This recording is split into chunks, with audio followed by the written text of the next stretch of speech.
ole ei zanina hun thatang mai pathian hruaina le en kolna ven na zara kan dongin kan changtang za le theya alomom hle maya choni atapo khanin kan soitoa mitharan lo lang dong kan ti kha Facebook ate status ate le WhatsApp status ate group ate karon post toa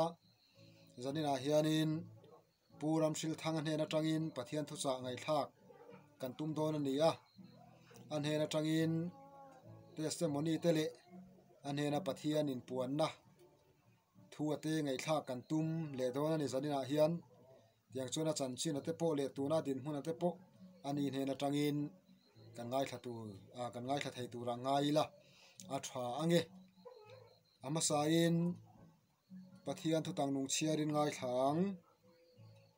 Isaya bung somli le pani chang som pali na thu hi kan chiarange Isaya bung somli le pani chang som pali na thuwa rei takangoi towa kom hle hle in ke in sum sham thin tu nai ro chuan mai chenau ve angin kau tuaranga ko tho huamin ka tho hlop bokang lalpana thugan chiarte kan zatan tharawin malmin som sakro se amen pathian hena tong tra yang lalpa kan pathian min hmangai tu I khongai mal som na duam tang mai zanin thlengin kan tongin kan chang zela hun harsa le hun seomte hun rap thak le hun khirte kan paltlangin kan dailut mek ani ti kan hriani nangma nei tu tele lalpa nangma rin nang hat tu te kong chu nangni ko mu thina chung mi te chunangin iom pui tlat thina I thazan huaya an him to ka an tha amuang tok thinangin tun hula po hian keini po I thazan huai bel tu kan yangin I thazan huaya hian kan tha amuangin kan him to kan ni ti kan thriani nima sela khovel kanom chungin shite thina tele har sana sang kan nuna kan chung kwa zoram le khovela athleng fo thin heng zong theilalpa in hen kan thlenna turatana kongpoi mo tak ani ti hria I lo kal le na turatana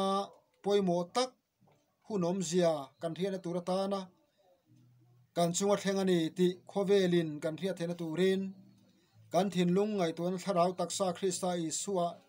nangina tharamin bua sai kan dua zanena po hian puram sil thang hne na tangin I thu cha ngai tha turin kan in bua sai me kani ain bua sai na nangin malsom sakla kan dua angai thatu te hena po nungin nangin puang la kan du tang mevani he saltang thian channel kaltang hian zoram dung le wanga khub zoi to le ban wai thato te le lalpa irong bol me tu ten chang na thar kan lo nei tlan za the turin he saltang te thian channel kaltanga lalpa program kan siam te nai siang min thi sagamal min som sak zel tu sein I khongai mal som sang na kan lalpa tu taki su Krista hmingin kan dila che amen ole tuna chuanin puram sil thang he na tangin pathian thu cha ngai kha kan tumanga chumi ma chuanin hey pathian hruaina le en kolna tuam tang mai kan tongin kan chang zela saltang te thian channel point thakhat chuang kan no kalve ta der maya alomom hle maya salmon masate karon nei photo a he channel hi sum hu na nemo khatiangang chi intilar du na wanga he channel hi buat sai kanilawa he channel ka siam don hian engia hminga kan dang o engia hminga kan manang o ti te kan ngai tua ti chuan tong trai na nen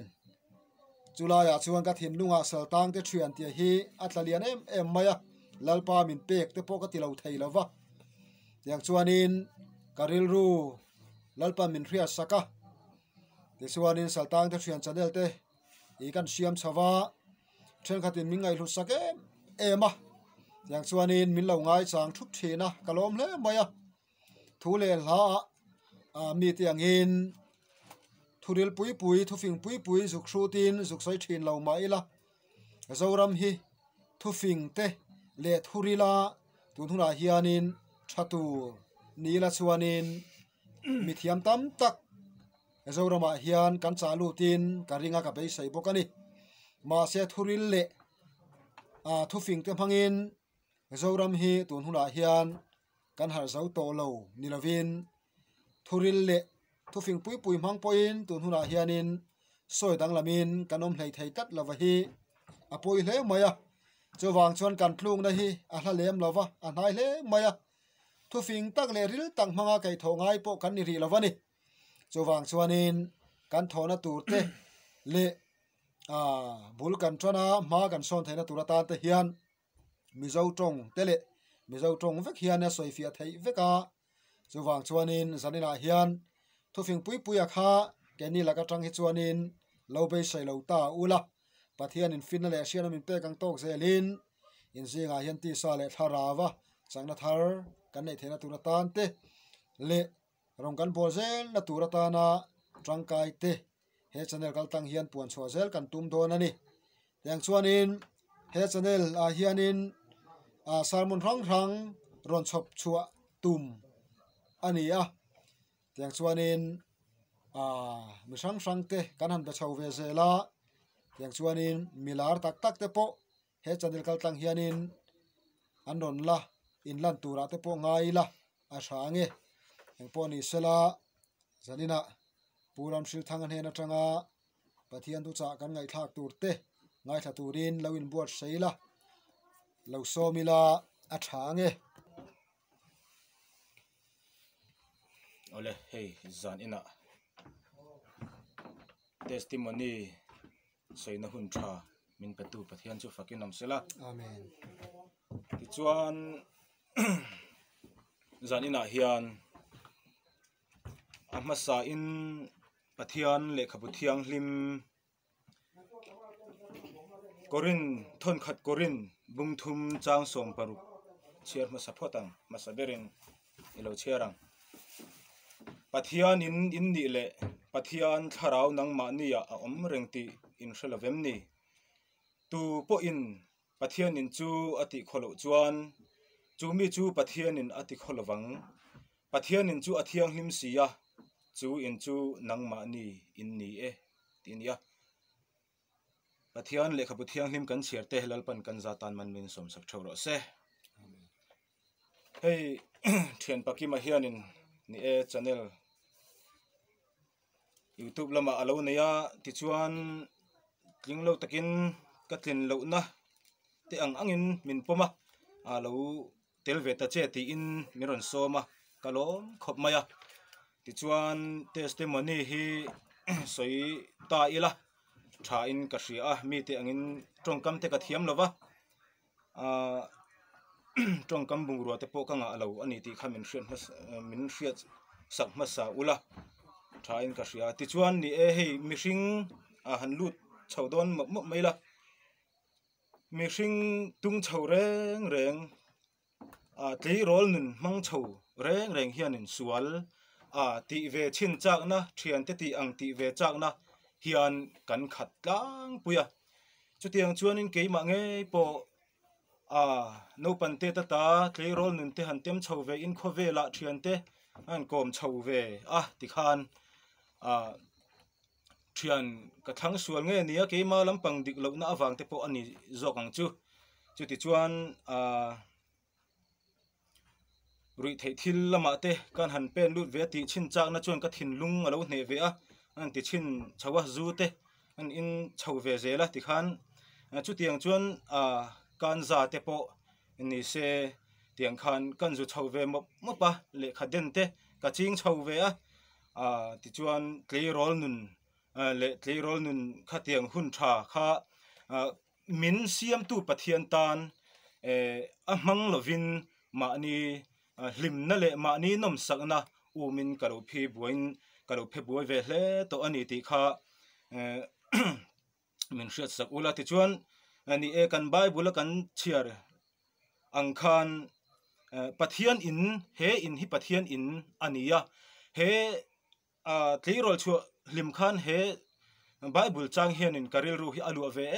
em thina alu reng thina ka Bible chang hian masak pol po ani boka ti chuan chu tianga ma ni thian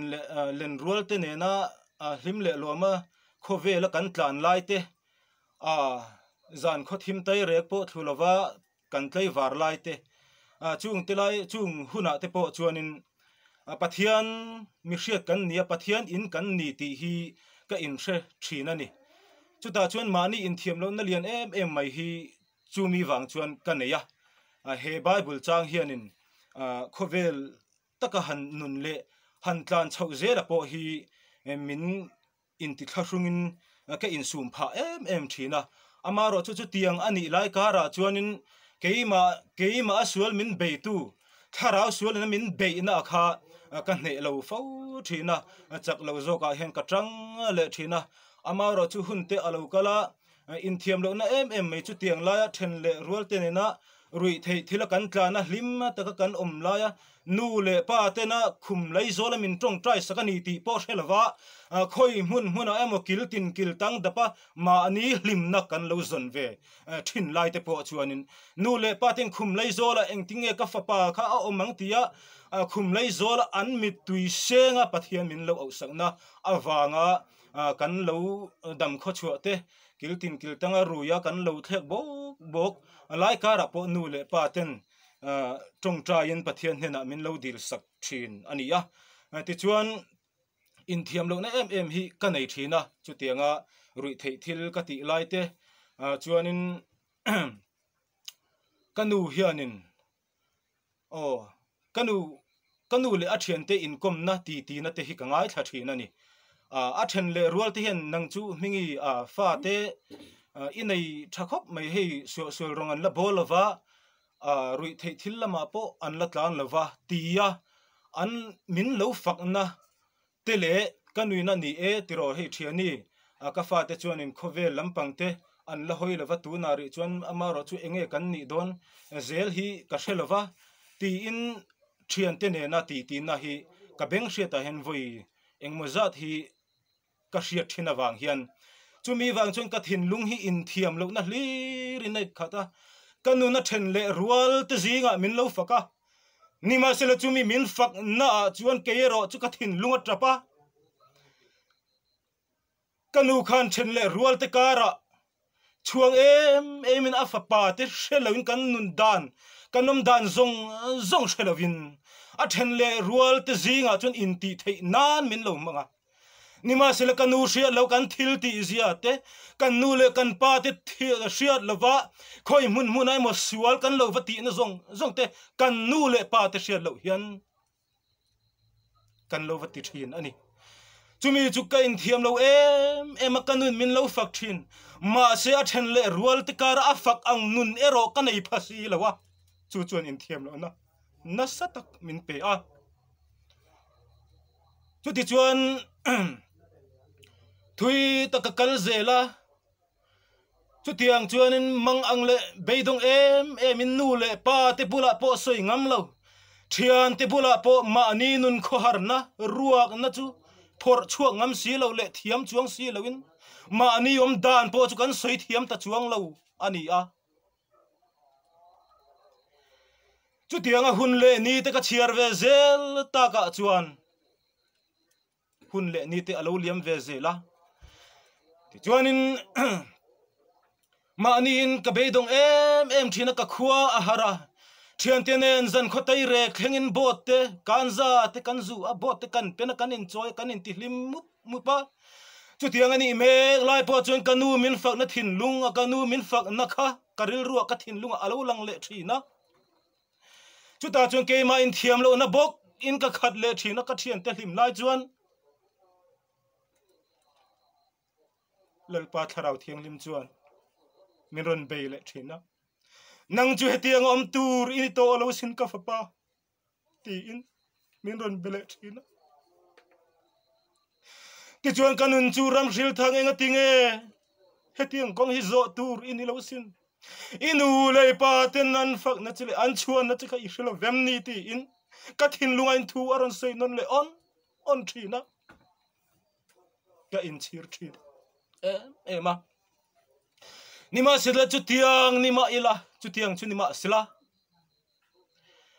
kadu danin kom theilova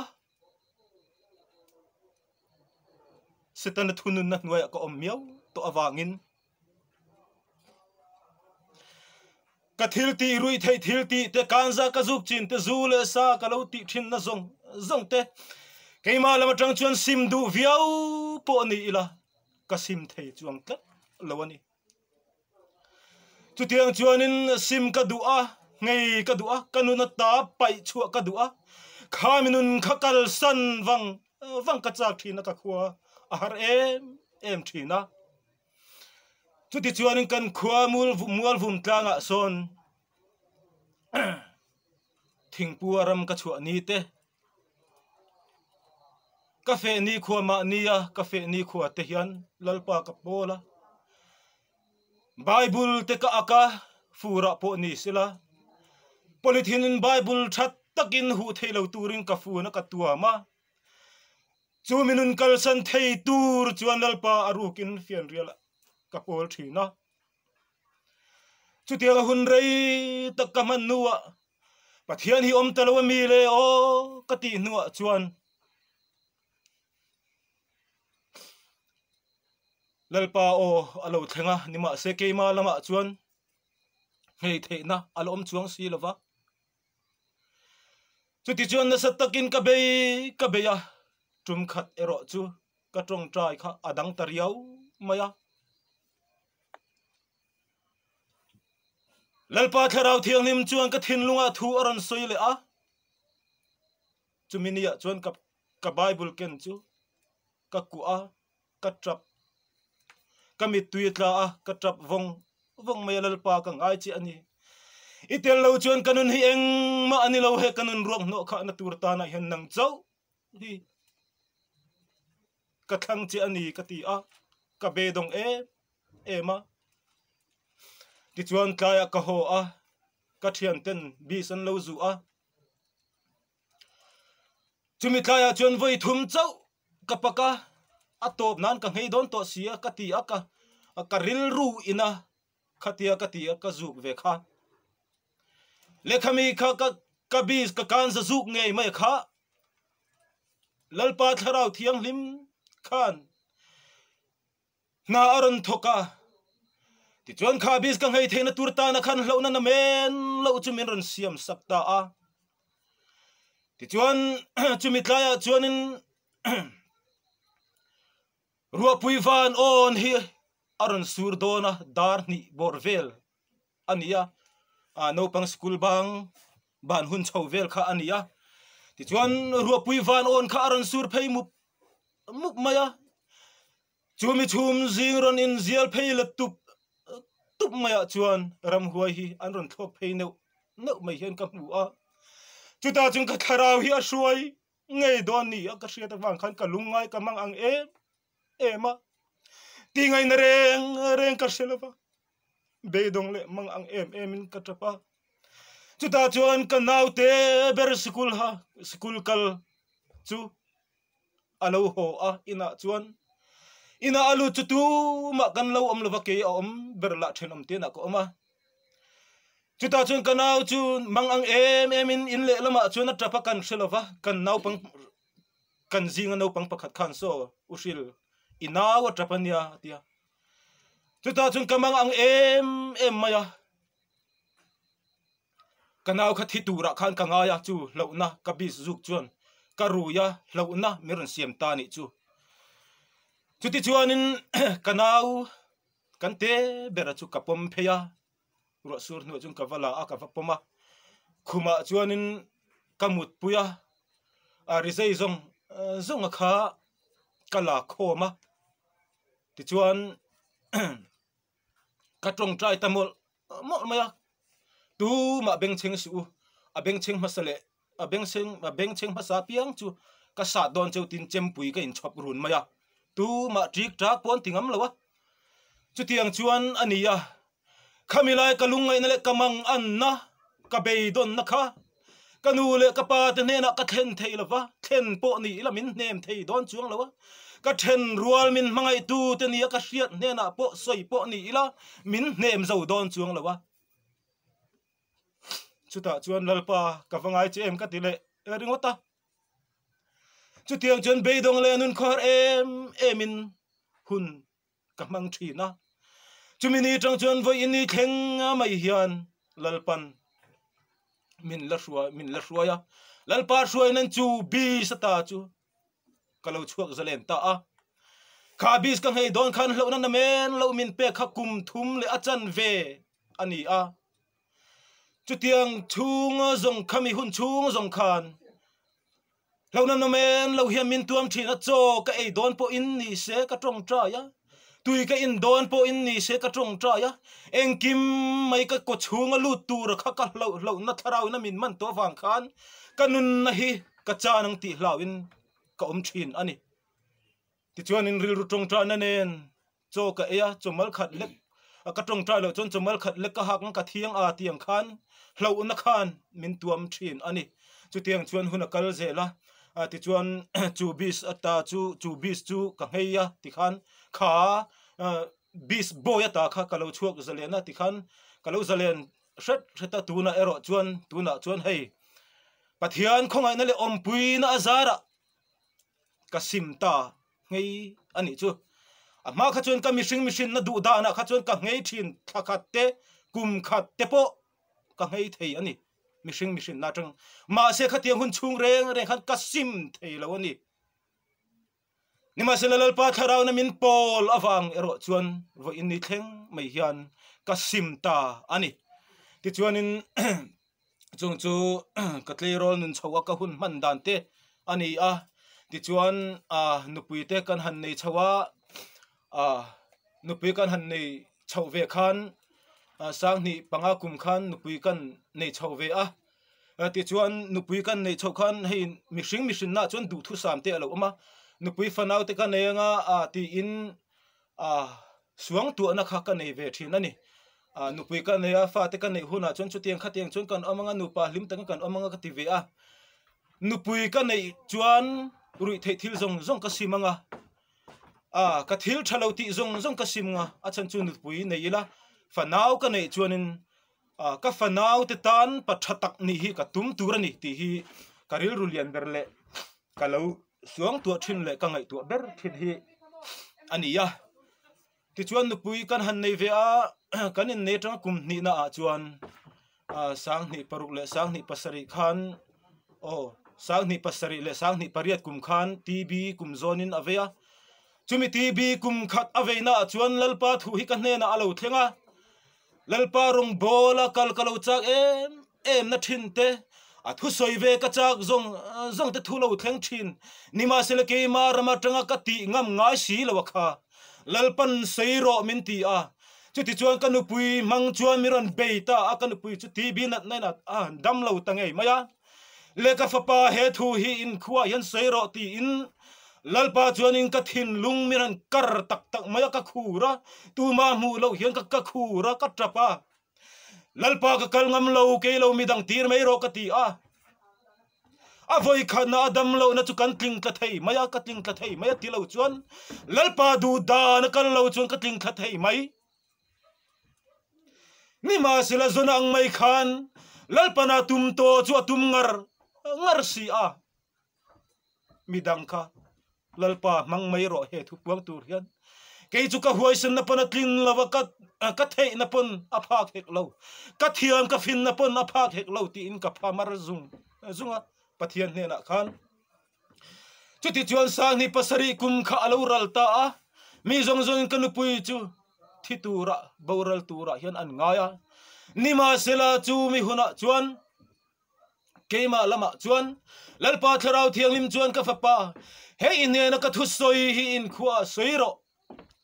ti kha ani reng thawa ka ngam lawa ka to ya chu ti chuan sang ni pasari kum chu kan lo mang liam ve ta maya ti chuan sang ni pariat kum malawin her chuak le a tb la dam lo azwal zela thi ngam tak mewin anato si pathian na ka ne na thu da te chu ka puang chuang ngam chuang si lova chu ti chuan in kan nu chu na in aman zela ana zual zel mai si a ti ngai na ka shalawa lalpa ne na ta tlan chia ka tuma tlan bau ka tuma ka kalna pia nga alo am zel boxi a ato pa chuan in ti ngai na reng ka shalawa lalpa ka tlo me ti in I thumin shili he khodunga ngai mai hian kan si phir ko tlanga ngai mai hian ka puangang ka soyang lalpa I mingin keima mi singlama chuan chakne le thei na kanei lo ti isria e ni ma sila nang ma zokin min puyang che kati a zing khovar ma chuan ka tapa zan ka soi turani lalpa nang in chakne le hoisen na min pero keima mi singlama chuan ka chak lo ni kati a ti chuan ni leng chu huna kan manga kan thona te hun po ka mang nuam thei lo ka ril ru om arang maya lalpa thu kan ne na lo thleng soi turamin ti athi ni dik ziate atho lan dik ziate kha thu kha ni soi turamin ti chuni ma se kai poli po pas lo thu hilalpa eng tan nge an ngayang le kati akka in pha ka phamar zela ti chuan in zan chu lo khenta a ka in buat saya bible ka kewa ti chuan chumi zana chuan tu ma troi om tu nei lovin lalpa chak na ring tak meu meuin o kati a ka kala kan venga ko kong nuaya ka kol phea ti chuan so ta kong chunga ka kol le a ta le ta ti chuan in atir ka tan na chun trong trai na ka mangta a chuta chuan ke mange po chula kian huai ang mai hian ka thon ta huaya chuta chuan ka thin lungan thu lo thlinga in pui chu kalak sak to lawang che ka thui woi wang le ka thui pama wang khanti in lalpan ka thin lunga thu aran soita ni chu hallelujah pathian chu fakin namro se amen aro pui ka ti ema ti chuan ani a po chuan in chumi ma jing ka aw doni chuna chuan kan nu zinga po ma ni a tho thei lo kai tho ngai chapa zung thei chap khania ka kaya ka zun tir thin chutianga na ania nima sila chumi tuk zing atangero chuan min tho khala ka han har me chuan zun ram thier na mai na lo vakala ni chu aro pui tero u lalpa du dan kan ti lo tlin hi lalpa du dan chau hi chumi kan ti lo tlin chuan ane na dam na kan mu thin ti ka char chiang em ma chuta chuan uite pakhat hi kan vula inu pui aya hei kalak sakang chati in a madam lo na le nat lo na po nei lo kha zingkara sante le ko thaluin an boral ta lalpa kalome lalpa ka chungai thil ti wang he kalomani ti in lom thu ka soya ka tap zoi mai pindan ka bo khum ka bo a pindana chutiang chuan lalpan kanun himin suaya lalpan ti turamin ti te ka ti lo awang te ti turamin ti ka ti ate vuang na te ka donga mal som na te po ka chang thin ani chutiang chuan in hun ka mang thina ka tle rol hun nu pui ka nei nu chau thleng te hian tun huna nge mai po hian nu pui kan nei chau ta ti chuan kan nu chu dam na changin lalpan min roi chau ze la chutiang chuan in kum sang ni pariat te aloral chawa ti chuan huna lokal ze la chuti chuan lalpan kan na thuaran soi le akatingam lawa chu po chu tun thleng mai hian kalatlan bo san chara chuti chuan chumi chung zong chun lalpan kan ne na thu aran soi ve thi na ma se ka tingam ngai lova khoi lova chuani le khoi lokal chuani khuwa teng kan ne na thu soya lalpan min ron pol thi na ma se chung zonga chu lalpa ka tling lo ti in zona angkhan ka tlan bo san fo thina voi in ni thleng mai hian katlan bo san ani chuti chuanin nupui kan ne chho khatiang an nu pa hlimna taka kan om chho lai kan nu po adama pathian zara dam na kan chan to nuwa chuan ti chuanin thu aron thleng le a thu soi tur kha nima se ka tingam talwa ti chuan ke malama harsan na in miron tlak buak chhole ta a ka ke aron na chhole ta he ta ahla deuh to a ti chuan ka ke kha sang ni le som panga chhovel sang ni le som pali chhovel tang khan ka ke kha aron na chho tran ta ti chuan kan hanin an tira nima sila doctor te nen tang kopin dam doi ta nen tang kopin ti dam kan han tuma nima sila a theingang sirawa ti chuanin sang ni som panga ni som panga thani sang ni som paret khan civila hian ka ke zumpui hi kan tan ta ti chuan chu po chu adam thei em chuang lovin dressing ten eng matin kan han mang liama ti chuan dam thei chuang bok si lo tan na chu ka ke zung te tan le tur ka ke zung te khan kwa kha ran seu le chu pan chuanin kan le lok chulai chuanin min lo hre thiam ula thu soi ngai lo te kan ni awangin kan le longa chu tia chuan zial khatianga bis ngei ka du lai kara khan khatianga bis ngei ka dil lai kar khan me zial zukte he in hilal pa pathian in nania chuwang chuanin ama thiang hlim angin he in hi thiang hlim tur ni ti kha kanuna lo tan thulo tan thin kha ani mewang khan he me zial zuk po hi nasat takin kadila ngei kha kadila ni mual vum tlanga te le mun sang ate ka ngei theina tur ta na khan me zial lang thei sual le te le lang thei lo sual ate kha sim kha ka du em thin ani chumi atang chuanin meizel po hi sim kha ka du ngoi ta ti chuanin chu kadil na sa em thin ani chumi chana chu tu na hian kan soi anga ti chuan kan pakai chhole ange ti chuan ka ke kha ke zung te a chuan kwa aron seu le ta pan le ta ti chuan falko na bok chuan doctor vanal hlua hianin min tan saka chuan chu sang ni le som pariat kum chho bor vel kha ania ti chuan chu po chu rei tak dressing in kan en kula dam hlei thei chuang lawa ti chuan sang ni som ni kum tir lampang deuh khan ka ke phala ya khan khumi LRM hospital a bok khuan doctor vanal hlua bok khuanin ka ke pha hian hrila tan mai angai ni hi ti ngai na om lo tan lo chuanin inun na tan ader thong don mai ti in ka ke pha la ya khan min han tan sakta ti chuan chu adam ve to ang ti in be sei nei takin kan han om chho ve a ke ma po ka hlim viawa nima sila chuta chuan adam mai don emo kati lai khan zualam kha apan ta deu zela tlang veng kan khua si phir tlang veng arbana te khan dressing khan kan kal lopa heti lai chhovel hianin thil ro pui em mai soi mai mi lo tur chu hetiang ke ana chho lai vel hianin ka thian pa David El Sang muana zara tan puina ka donga zai thiam muan puyaten ka pualin ti in concert te an lo ne ya kalom em cheng sang riat ngot mai ka ke zung pui tan khan ka in en kol na le ka sen so te phusuk nan ti in cheng sang riat miron hla na kalom em alom thu soi ngai na po kha ka hrelowa ka thiam lo ka mitui atla tok maya chu tiang chu ka din hun ania ti chuan ka ke chu ka ke pha la ya kan tan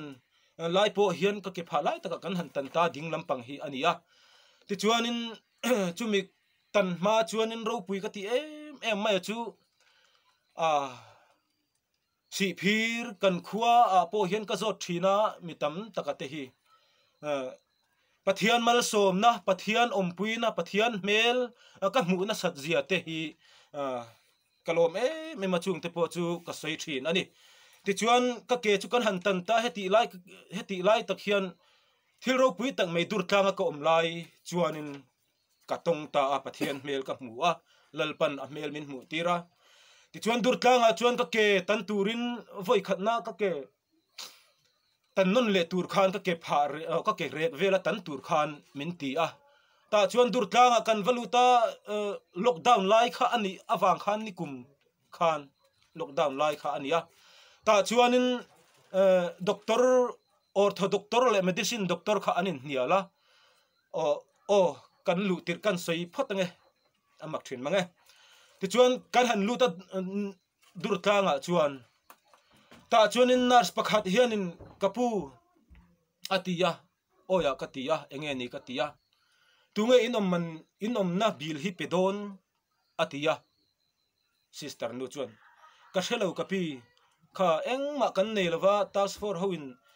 kan lo ngai tuang cheu an tia kain ngat top mai ka tia adar ka ti nem tia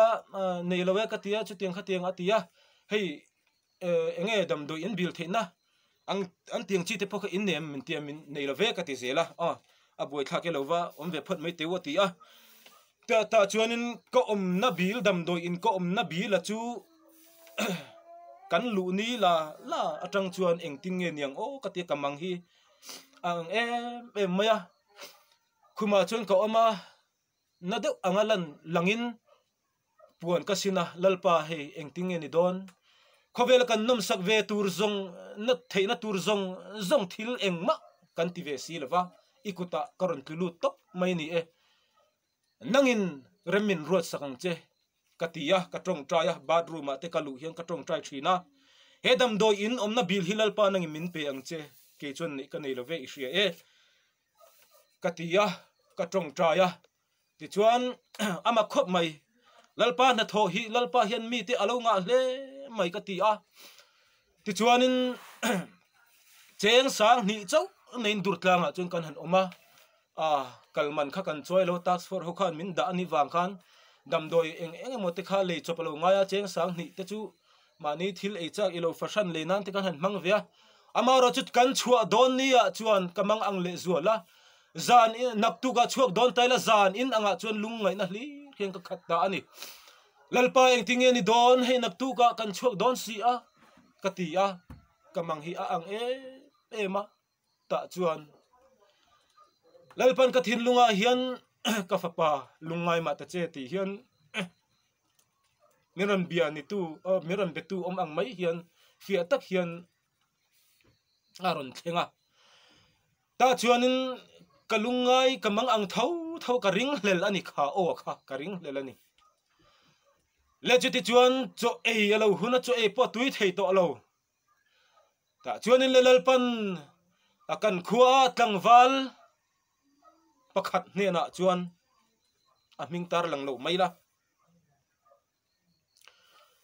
chumi thin lunga chuan na alo thoka katan bom siama chu bom chu aman cheng sa nga atha ka tu ti chuan ni chua atanga tlak ma in ni tlak ni chua le tlak in karani chu cheng sing ruk sang li lalpan katan min han pe hallelujah pathian chu fakin nomro se amen amaring tu te tana lalpa hi avan thil phal te reng em amaring tu te hilalpan ayan san ngai lo lungay na le mangan na bedon na inay po in lalpa belro thin lungen tu lalpa hi avan thate lul em in chir te nar ngai lo tu anit kat mai ni ti chuan cheng sing ruk le sang li chu lalpa min pek chu kanei ta kalom ema dam do ina po chuan om ngai na po ka shelawa badruma ka kaluta in thiar tur angin lalpa kalome lalpa kati a lom thu soi ngai na po ka shelo ti chuan bilaran chuaka cheng sang thum le ti vel kha alo ni a ka pe a kan chuak ta a ti chuanin ka ke chu tan lovin kan chuak pui le ta phot maya a tha theng an ti wang khan ti chuan in a nu le chuan sang ni som ni kum sang ni som ni pakhat thlasari sang ni som ni pakhat khan civil hospital a tan turin kan kal ya chumi tum chuan ka ke chu ka khup nuaya hian kan han tan ta ani a hetia mi hring lama ngai chuanin karil ru chu anave em thina wang lai hun mang chau tur chak lai hun tha mang chau tur mi ti ot big lovo om thei tur nia in ngai ve thina kha nima sila ka chunga lalpa ro rel chu kadang thei chuang silava lalpan titu ramin ti te kati lo awang tele meizial ngai he taksa ti bol lo thin tu kha ngai ka du theina ka ngai theina tur ta na khan lalpan ka ke tan sak kha alo phutlat mai ni a chan chu kai ma machine na lama khan ngai ka tum thi na ma se ka thei ngai lova ka in en tirapiang in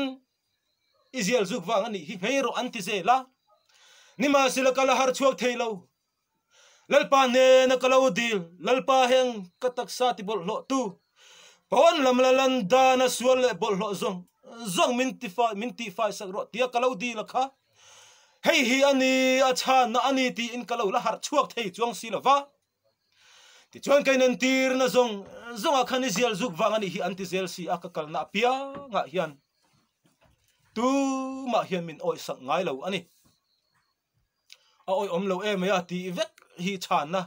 le trom pui tu ka don hi ani maya ti chuanin ka ke chu civil kan han tan ta doctor rin moya surgical ania ta chuanin ani po chuanin ike hitan nge angai ni hi atia ani le kapu tan lowin ti dan hemi ven pui chu kalkan tirin pipe te aphum thei mai lom ni ti in tan kha ka she ve ngoya wang khan chu tiang chuan ti dan om thot lo mi ka tia ka zota doctor purin moi chuanin a thei lo kan tananga lungai ma ta che a thamai don na lo ma tia ti chuan kan han tan ta kan han tan ka han har kha khuma kan mu kha tlailam pangdar ni borvela mani kha o ni ta khale ta chuanin kan har lol kha in thiar theilo kha kan nia khuma khan kamurang maya ti chuan ka ngai tu na kha awak thui angreng khop maya kan nu hi ka ke kha azuk ena atrap top maya ka mureng maya ka nu po ula maro chu ka in ti pachanga ka trap lawang ka dil na ka hlo tling ta ka tia ta chuanin meizial hei hi ni mo ka tia doctor pa khanin he meizial hi ingei lo chun kan tan zelanga ti mai box sia rap thak ka ti ve box sia ta chuan ka thin lung kha aron har ta zok maya hei hi ni lalpa ne na ka dil a hlo tin na lalpa ka lo me ka vui lo ve vui na tu reng om lo ve in na hian ti in lalpa ka lo me ti in ka phun le ta sa sepa tu ko hriat lo hian a chan chu vui thei kan ni lo lom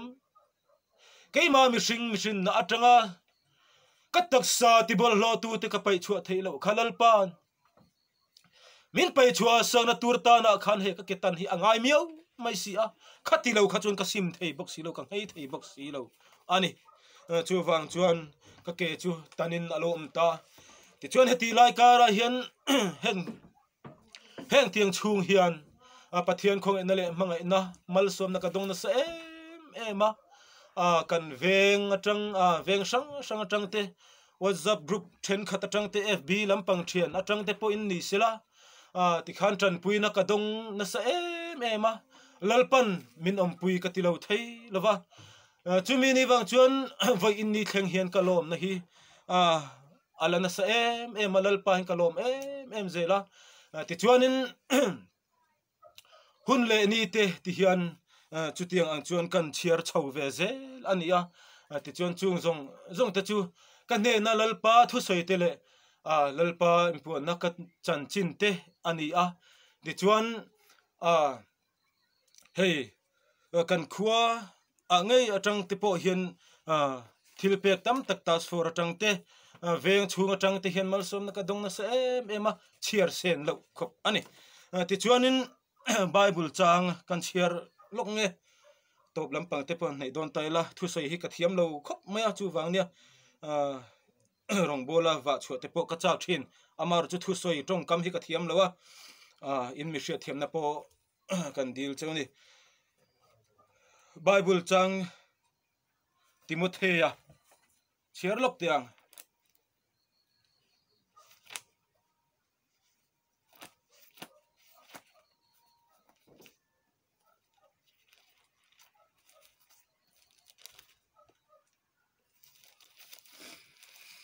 thon khat Timothea bungli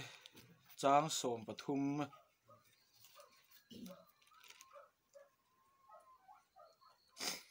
ka thu soi te nem nge na ni po fomin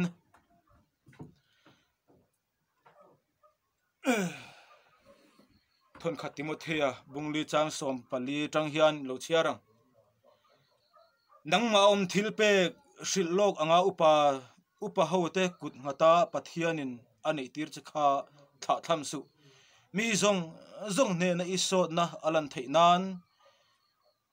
chung thila te chuan taimala chunga chuan in mang zoro nang ma le izir tir na chuan phim khurla chung thil ti in om rengro chu tiang ti in nang ma le I thu nga thatu te chu I chandam don zuknia ti ni sela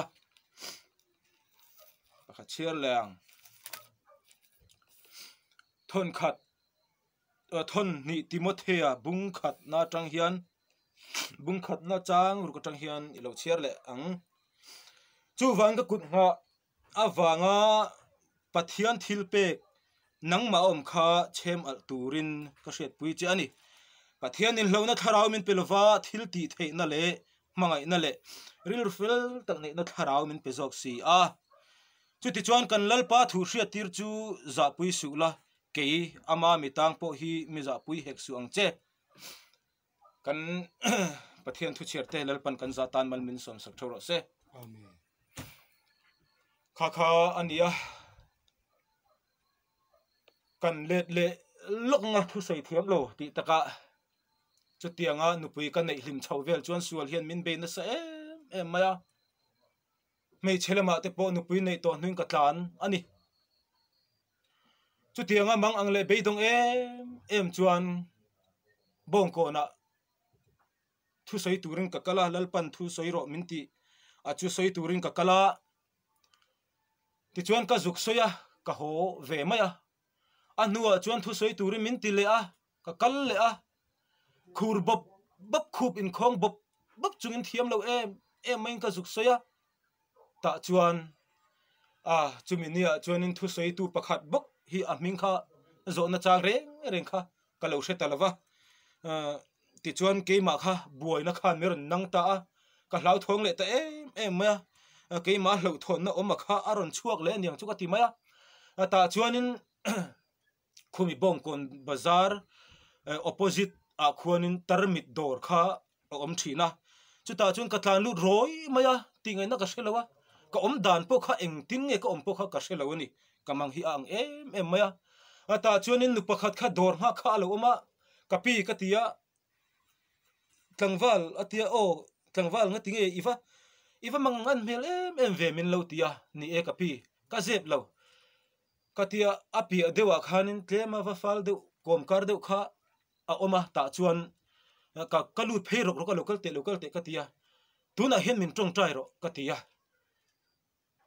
ani po kha amang ang ve ang reng khop maya min tong trai ro atia atia ani mo atia chuta chuan tuna ka bible chang ron chiara kha khami pahni kha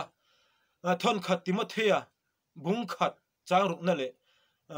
thon khat Timothea bung li chang som pali le thon ni Timothea bung khat chang ruk kha kalu chunga kut ngatin a chiarta ani ti chuanin le tlangwal ikal thei to eng ma hlau su hlau na tur eng mam lo hlau tur po eng ma om lo tin ti khan kal ro min tia maro chu ka ngai kha angam thero bom kon ka va phe ti khan traffic point ka thlenga ka kal thei ngang lawa kal let le a ta chuan kapi ala tok lo khongai takin min tong trai sak le ro ka ti a ti chuan min tong trai sak le ta ani chuanin ti chu tiang chuan ani a ti chuan thamuang takin min tong trai zo nuwa chuan si phir ba sa chuan ka chuang ve ta a accident ka hlo na te khatiang ang zong kha la kianin oma abauta a chu tiang chuan pathian hianin min hrual ve na sa ema ti chuan chung zong ka tor na chan te po chu atlang pui thua hian pathian nena hian thu ka tiam thina lalpa ka dam lo ni khuwa hian lalpa I thu ka hril to ang kanun na hi nangin min chan sak ro ka tia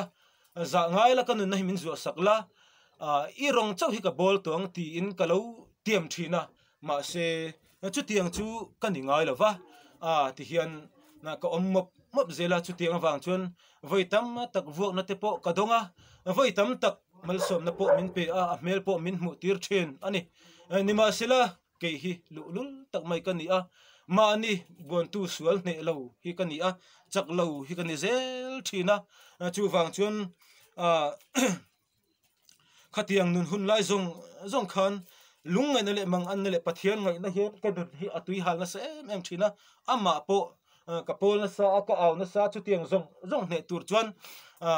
ka be na sa ani fian real tong trai na te po ni sela ti chuan tu na chuanin khatiang nun zong kha ka thei na le ka thiam na te ka fin na wang te ni ho lovin ama min pui na azar liao pathian min pui na azara voi in hi ka thlenga khang nun sual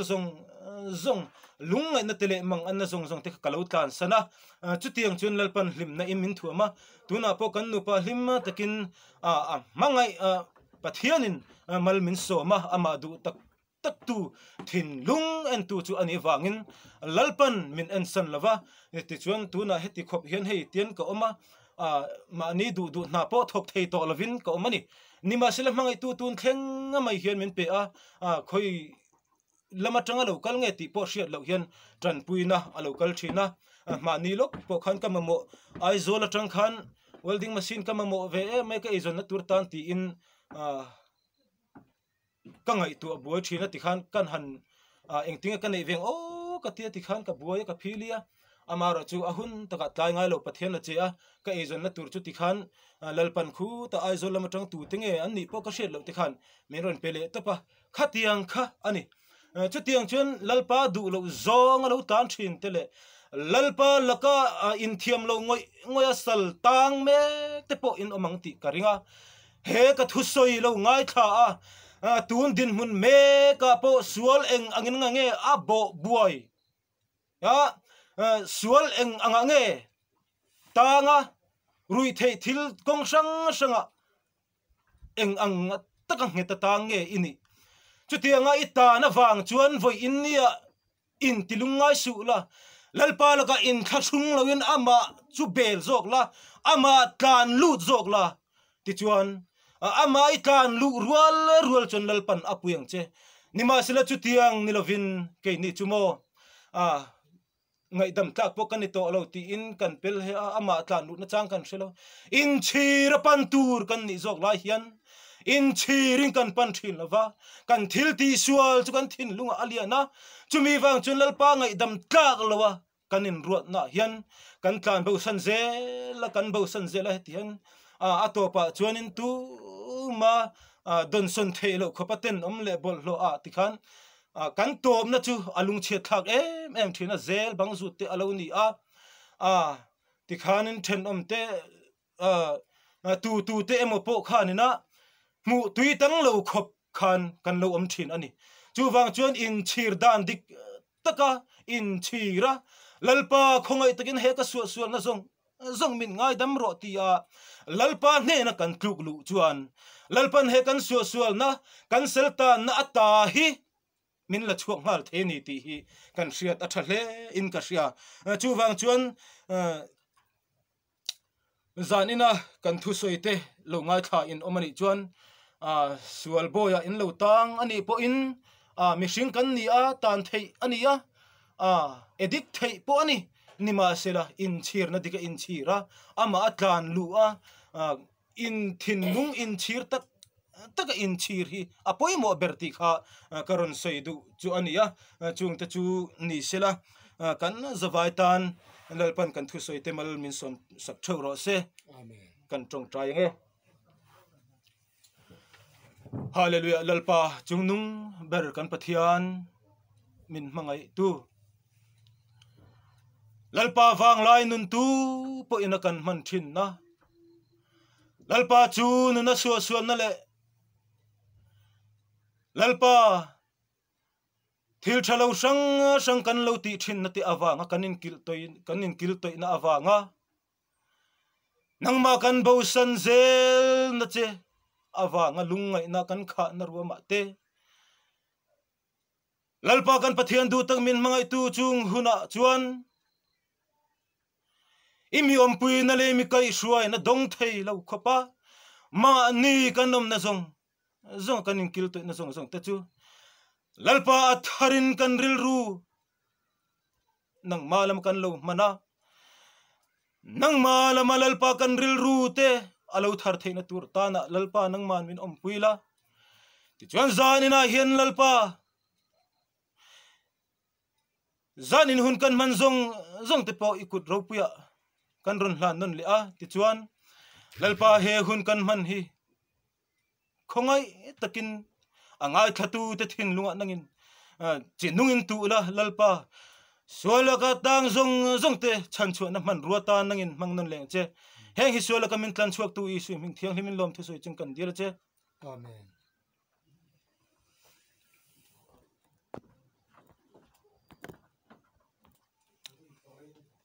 ole ka puram shil thang ne tangin pathian thu charo putang mai testimony te kan han ngai tha alom hle maya teng chuanin nan hena tangin pathian thu kan ngai chhozel tura po ngai la a thange ole kha kan hun man theini le phot sela he channel hi milo share sakjel turin kan som tang meu chu ni ti kha